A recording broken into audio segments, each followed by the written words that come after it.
বিরুদ্ধে একাধিক অভিযোগ। গত 15 জুন ব্যারাকপুরের যিনি ব্যবসায়ী অজয় মণ্ডলের গাড়িতে গুলি চালানোর ঘটনা, একাধিক জায়গায় যে সোনার দোকানে ডাকাতি, খুন সহ একাধিক ঘটনা। সেই ঘটনায় বিহারের গ্যাংস্টার সুবোধ সিং আর তাকে আজ আদালতে তোলা হয়, ব্যারাকপুর আদালতে তোলা হলে আবারও 6 দিনের পুলিশ হেফাজতে সুবোধ সিং। তবে যে ছবি আপনারা দেখছেন, আদালতে পেশের সময় হেলমেট পরিয়ে ঢোকানো হয়, কড়া নিরাপত্তায় মুড়ে ফেলা হয় আদালত চত্বর, ব্যারাকপুর আদালত চত্বর কড়া নিরাপত্তায় এবং হেলমেট পরিয়ে সুবোধকে আদালতে পেশ করা হয়। আরো বিস্তারিত জানাবে অরুণ, রয়েছে আমার সঙ্গে। অরুণ, হ্যাঁ দেখো, এই সুবোধ সিংকে যখন ব্যারাকপুরে নিয়ে আসা হয়, এর আগে যখন নিয়ে আসা হয়েছিল তখন কিন্তু তার 7 দিনের পুলিশ হেফাজত হয়েছিল, কিন্তু পুলিশের সঙ্গে সে সহযোগিতা করেনি এমনটাই পুলিশের দাবি, এবং 7 দিন রাখার পর কোনো তথ্য তার কাছ থেকে বের করতে পারেনি। তাই বেলঘরিয়া থানা কিন্তু আজকে আবার পুলিশের হেফাজত তাকে তাদের হেফাজতে নিতে চায় আদালত, কিন্তু তাকে 6 দিনের পুলিশ হেফাজত তাকে দেওয়া হয়েছে।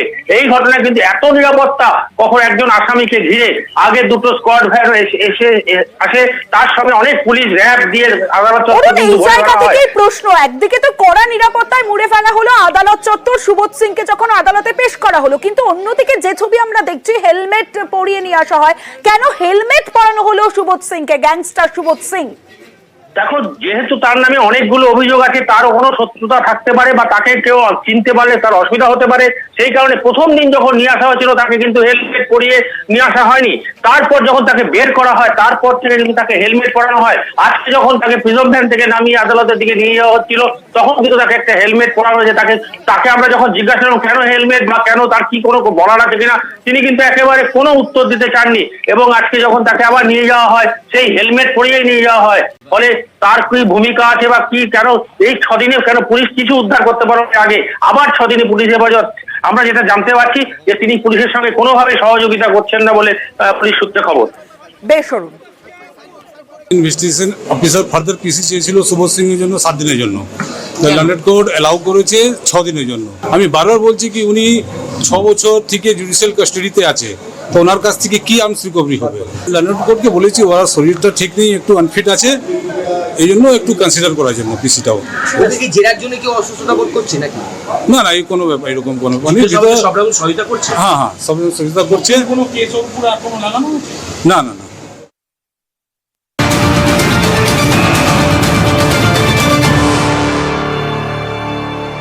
অফিসারকে খুনের হুমকি এসডিওর, বালি পৌরসভার ফিনান্স অফিসারকে খুনের হুমকি, খুনের হুমকিতে কাঠগড়ায় হাওড়ার এসডিও। সময় নেই, সরি, আমি 3টে ব্লক খাটিয়ে এসেছি। কত কি কাজ হয় আপনাদের এখানে? আপনার ঘরে পুরো লোকজন ঢুকে আপনাকে কি করতো, ইউ হ্যাভ নো আইডিয়া। 5টা লোককে কন্ট্রাক্টররা ঢুকে তখন আপনাকে নিরাশ দিত with the help of councillor. না সে ঠিক আছে, কি করতো? মেরে দিত তো, খুব বেশি হলে মেরে দিত নাকি? হ্যাঁ তাই করতো। আপনি বলছেন আপনি যেটা করছেন সেটা আমাদের সবারই জন্য খারাপ হয়। দেবাশিস চক্রবর্তী রয়েছে আমার সঙ্গে, দেবাশিসের সঙ্গে কথা বলবো। দেবাশিস, প্রশ্ন হলো কেন খুনের হুমকি একজন ফিনান্স অফিসারকে দিলেন এসডিও? কারণটা অবশ্যই দুর্নীতির অভিযোগ তুলেছিলেন ফিনান্স অফিসার। মাত্র ফেব্রুয়ারি মাস, 4 মাস হলো তিনি বালি পুরসভায় যোগ দেন। সেখানে তাকে 2 বছর ধরে পড়ে থাকা ফাইলে সাইন করতে বলেন তিনি হচ্ছেন এসডিও অমৃতা বর্মন রায়, অর্থাৎ তিনি হচ্ছেন বালি পুরসভার প্রশাসক, মুখ্য প্রশাসক। পাশাপাশি যে ছবি আমরা দেখতে পাচ্ছি তার পাশেই বসে রয়েছেন দেবব্রত পাল, তিনি হচ্ছেন বালি পুরসভার ইও অর্থাৎ এক্সিকিউটিভ অফিসার। এরা দুজনে মিলে দীর্ঘদিন ধরে চাপ দিতে থাকে যে ফাইলগুলি রয়েছে মূলত যারা কন্ট্রাক্টর রয়েছে তাদের ফাইলে সই করতে হবে। কিন্তু বারবার করে এই ফিনান্স অফিসার কল্যাণ প্রামাণিক তিনি জানান যে অর্ডার অর্থাৎ যে নিয়ম রয়েছে সরকারি, সেই নিয়ম বহির্ভূত ভাবে তিনি সই করতে পারবেন না। কারণ 1 লক্ষ টাকার বেশি কোনো বিল থাকলে সেটি টেন্ডার পাস করে সেই বিল বা সেই কাজ করাতে হয়, আর সেই কাজ তিনি বালি পুরসভার ইও তিনি করাননি, তাই তিনি কোনো সই করবেন না। শুধু এই প্রথম নয়, এবং তাকে রীতিমতো তার অফিসে লোক দিয়ে ঘেরাও করানোর কাজও তাকে করানো হয় এই দেবব্রত পালের বিরুদ্ধে অভিযোগ ওঠে বিরুদ্ধে। এবং পাশাপাশি তাকে যখন তিনি সই করতে চান না তখন তাকে অফিসে দেখে কার্যত যে ছবি আমরা দেখতে পাচ্ছি, যে হুমকি চুর দেখতে পাচ্ছি, সেই অমৃতা বর্মন রায় যিনি কিনা কয়েকদিন আগেই মুখ্যমন্ত্রী মমতা বন্দ্যোপাধ্যায় ক্ষোভের মুখে পড়েছিলেন।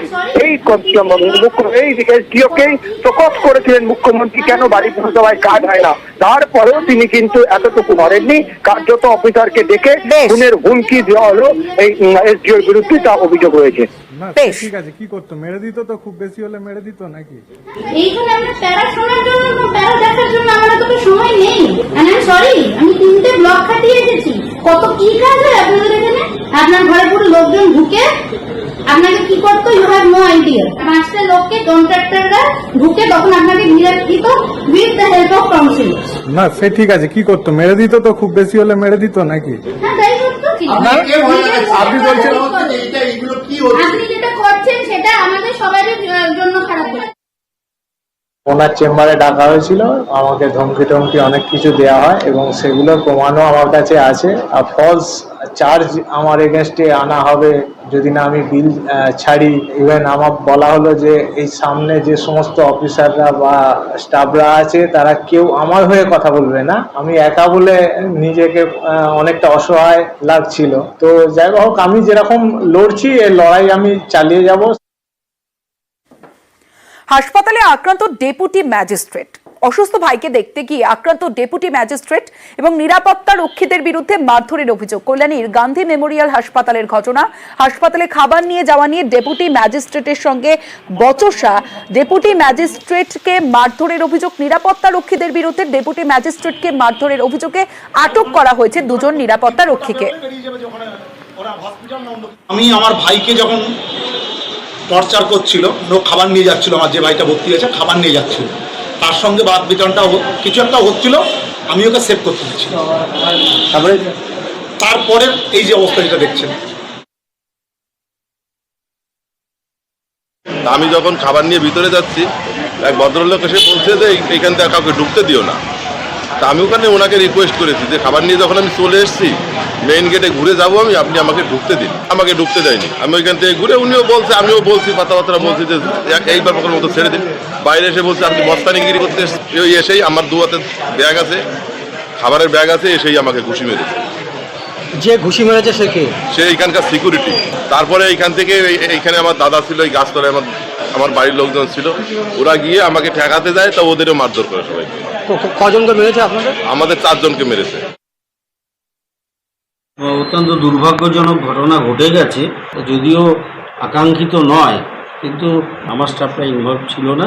ঘটনাটা ঘটেছে আমার এখানকার সিকিউরিটি স্টাফের সঙ্গে আর কিছু পেশেন্ট পার্টির বাইরে, এবং যারা সিকিউরিটি স্টাফ তারা আমাদের কেউ গভর্নমেন্ট এমপ্লয়ি না, তারা এক্স আর্মি ম্যান, তারা একটা এজেন্সি থেকে এখানে ডেপুট করা হয়।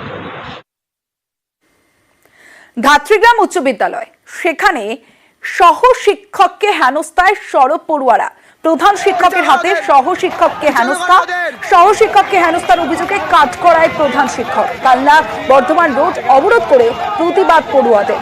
প্রধান শিক্ষকের স্কুলে আসতে দেরি হওয়ায় প্রশ্ন করেন সহশিক্ষক। এরপরেই অশান্তি 2 শিক্ষকের মধ্যে। সহশিক্ষককে হেনস্থা এবং মারধরের অভিযোগ প্রধান শিক্ষকের বিরুদ্ধে। সহশিক্ষককে হেনস্থার অভিযোগে অস্বীকার প্রধান শিক্ষকের। 2 শিক্ষকের অশান্তি গড়ায় থানা পর্যন্ত।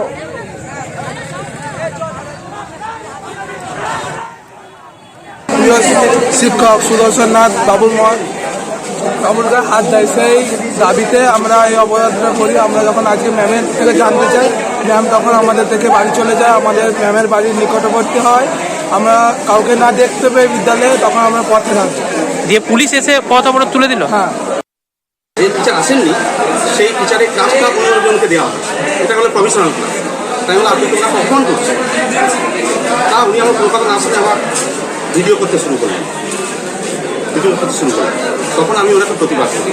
তখন উনি আমাকে ঝাঁপিয়ে পড়ে আমার এসে কেটে ফুটে দিয়ে, আমি অসুস্থ বোধ করে আমার একটা প্রেশার বেড়ে গেছিলো, আমি কালনা হাসপাতালে যাই। ছাত্রদের অপরাধ হলে আমার কোনো খবর আমাদের কাছে ছিল না, যেহেতু আমার অভিভাবক, কিন্তু আমাদের অরক্ষিত রেখে কাউকে কিছু না বলে উনি কোথায় পালিয়ে গেছে আমরা জানি। তারা ক্লাস না করে কেন পথ অবরোধ করলো আমি নিজেই বুঝতে পারছি না। কিন্তু আমি জানি না এখানে কারো কোনো ভেস্টেড ইন্টারেস্ট আছে কিনা, কারণ বিদ্যালয়ের প্রধান শিক্ষিকাকে সরিয়ে যারা পরীক্ষা দিয়েছে হতে পারে না, সরিয়ে টিআইসি হওয়ার কোনো পিছন থেকে চক্রান্ত আছে, থাকলেও থাকতে পারে। ছাত্ররা প্রথম বলুন আমার অপরাধ কি, তারা বলছে তাদের প্রিয় শিক্ষককে মেরেছেন। সর্বৈবমিক আমাকেই হেনস্থা করা হয়েছে, আমার হাত মুচড়ে মোবাইল কেড়ে নেওয়া হয়েছে। আমি আপনাদেরকে আবেদন জানাচ্ছি সিসিটিভি ফুটেজটা চেক করার ব্যবস্থা করুন।